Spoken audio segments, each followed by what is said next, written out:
Good morning everyone! Again, this is Kathleen Catalan. So today is my day off. It's my pahinga. Sana, but ito talaga yung nakakapagod. Yes, madami akong gawain dito sa bahay. So pagkagising ko, need ko lang magtupi ng aking hinigaan. Sa totoo niyan, gusto ko pang humiga na lang. Pero hindi naman kasi ako mayaman. Pero alam nyo ba, yung mga mayayaman, karamihan sa kanila maaga gumising. Kaya tayong mahirap, dapat magsipag. Karamihan sa mayaman maganda. And sabi nga nila, hindi naman pangit tayo, sadyang mahirap pa tayo. So, anong gagawin? Ngayon pa lang, magsikap ka na. By the way, after kong magtupi ng higaan, inayos ko na yung labahin. Actually, automatic washing naman to. Pero syempre, matagal to matapos. Kaya bago ako mag-breakfast, ay nagsisimula na akong magpaikot ng aking labahin.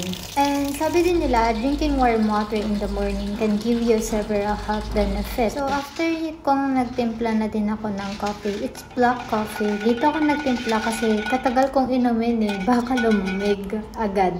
And syempre, anong oras na din akong nagising? Actually, mga 9 AM na yan. So, after kong nagtimpla ng coffee ko, nagsayang na din ako ng kanin pang breakfast and lunch na din. Alam ko na alam niyo naman na ang breakfast ay pinaka-importante. Most important because it's providing energy and boosting alertness. Syempre guys, sobrang dami natin gagawin sa araw kesa sa gabi. Na lang if call center ka dahil gabi mo ang umaga. So, sa pagsasayang kaya hanggang lunch na yung niluto ko dahil anong oras na tayo nagising. Alam niyo naman sa Pilipinas, hindi mawawala ang kanin sa every meal natin. Sa totoo niyan, matakaw kong kumain ng kanin. Kaya pag siguro nagpunta ako ng ibang bansa na hindi mahilig sa kanin, ay baka lagi na lang akong nanghihina. Yung kanin kasi ang nagbibigay sa akin ng lakas. Actually, kahit walang ulam, okay lang. Basta may kanin. So, let's back sa ginagawa ko. So, siguro, alam nyo naman na kung ano itong niluluto ko. Sopas. Hindi ko to favorite. Mas gusto ko pa rin ng lugaw. Pero kasi namimiss ko ng magsopas. Maliban sa lugaw at sopas, namimiss ko na din kumain ng wike.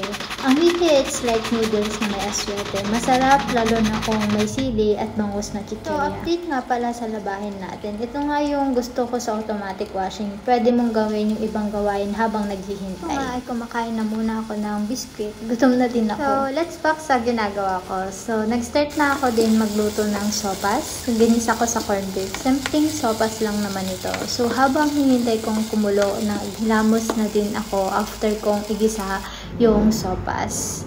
Hindi ito mawawala ang pagbabad ko na sa mukha ko ng malamig. Ang laki kasi ng benefit nito at syempre tipid tip. Applying ice to our face, also known as a facial icing or cold therapy. Ice can temporarily tighten the pores and may help with acne. Alam nyo ba, dati ay ginagamit ko na ang ice way back 2021 ata or 2022. Pero hindi consistent. Like kakasimula ko lang ulit magganito. Wala na kasing budget. So after nya, nag-sunscreen lang naman ako. Alam nyo ba ang sunscreen ang pinakasikreto ng mga Koreano o Koreana para maging mapanatili na maganda ang kanilang balat. Then, tinignan ko na yung labahin ko. So, yung labahin ko dito tapos na pero meron pang part 2 itong labahin. Malaki talaga ang tulong ng automatic washing. Number 1 na ay nakakapag-multitask ako. Sa totoo niyan, pangarap ko talagang magkaroon dito. Pero pansin ko lang lumalaki ang braso ko dahil dito,